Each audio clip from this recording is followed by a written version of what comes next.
vient de publier une étude intitulée Europe-Russie, évaluation des rapports de force, est sortie le 4 novembre dernier. Moscou qui a encore affirmé lundi qu'une victoire de l'Ukraine était illusoire après la prise de 3 nouveaux villages par son armée. Notre invitée, c'est Tatiana Kastueva-Jean. Bonjour, vous êtes la directrice du Centre Russie-Eurasie de l'IFRI. Vous êtes coordinatrice de cette étude. Est-ce que vous êtes arrivée à la fin de cette étude à la même conclusion que la Russie? L'Ukraine ne peut pas gagner. En fait, on n'a pas traité de l'Ukraine dans ce rapport. On a traité du rapport de force dans le face-à-face stratégique entre la Russie et l'Europe. Et on arrive à une conclusion, comme un chercheur, évidemment, c'est tout à fait logique, assez équilibrée. Nous avons des atouts stratégiques très forts, notamment nous, c'est-à-dire les Européens, notamment en matière de l'économie, des technologies, des alliances. Nous avons des faiblesses aussi, et notamment en matière de force terrestre. La Russie, elle a cet atout de masse, cette capacité de mobiliser du monde et de les envoyer en fait à la mort pour des raisons que Vladimir Poutine explique aujourd'hui différemment en fonction de celui qui veut entendre quoi. Est-ce que c'est une guerre contre l'OTAN, contre l'élargissement de l'OTAN ou contre les nazis au pouvoir à Kiev, etc. Mais il arrive à mobiliser et aujourd'hui c'est jusqu'à 30 000 hommes par mois. Oui, c'est-à-dire que vous ne parlez pas de l'Ukraine directement, mais évidemment, c'est le sujet qu'il y a derrière. C'est la capacité de la Russie à continuer ou pas cette guerre. Il y a dans votre propos la question presque culturelle du rapport à l'humain. Peut-être qu'on ne comprend pas en Europe par rapport à la Russie.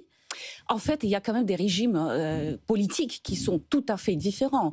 Des régimes démocratiques où l'individu compte, la vie de l'individu compte, et en face, le régime autoritaire qui commence à avoir des traits presque totalitaires, qui baigne la population dans une propagande et qui en plus, c'est ça l'astuce de Vladimir Poutine pour cette guerre, qui paye et très chèrement la participation à la guerre.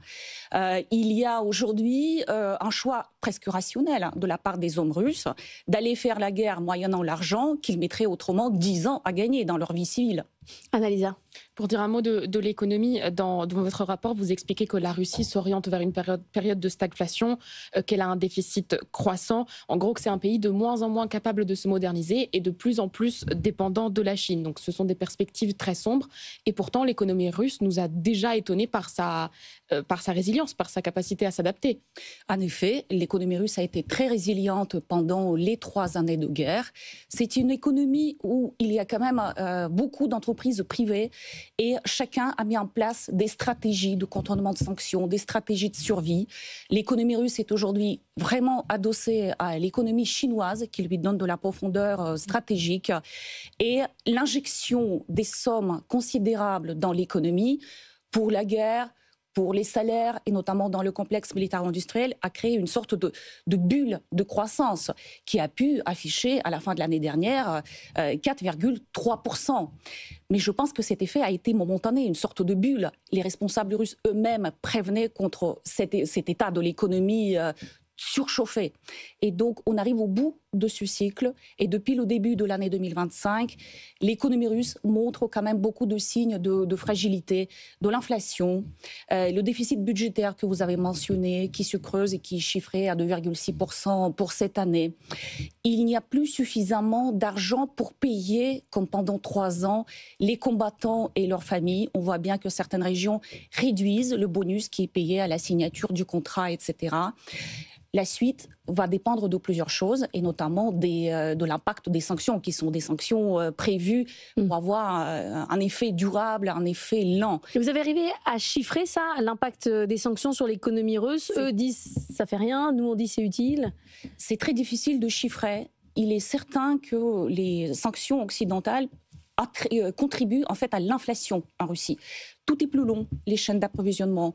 Tout est plus cher. Si, au lieu d'acheter directement à votre fournisseur, vous êtes obligé de passer par d'autres pays, par 1, 2, 3 intermédiaires en les payant, évidemment, à la fin, vous avez un produit qui est plus cher. Et parfois, aujourd'hui, les choses sont remplacées par les productions chinoises, parfois de moins de bonne qualité, etc. Très difficile de donner un chiffre exact de l'impact de ces sanctions, mais on va voir notamment là l'impact des sanctions américaines qui, le président Trump sur les pétroliers, les dernières. Souhaite taxer les achats des hydrocarbures russes par la Chine et par l'Inde.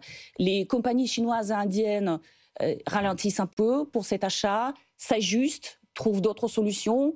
On va voir quel impact ça va avoir à long terme. Mais là, c'est vraiment les hydrocarbures, c'est le cœur du moteur économique russe. C'est 70% des exportations russes. C'est 30% des recettes budgétaires. Donc, quand ça frappe le pétrole et le gaz russe, c'est là où ça fait mal. Merci beaucoup, Tatiana Kastueva-Jean, d'être venue ce matin dans la matinale de l'économie.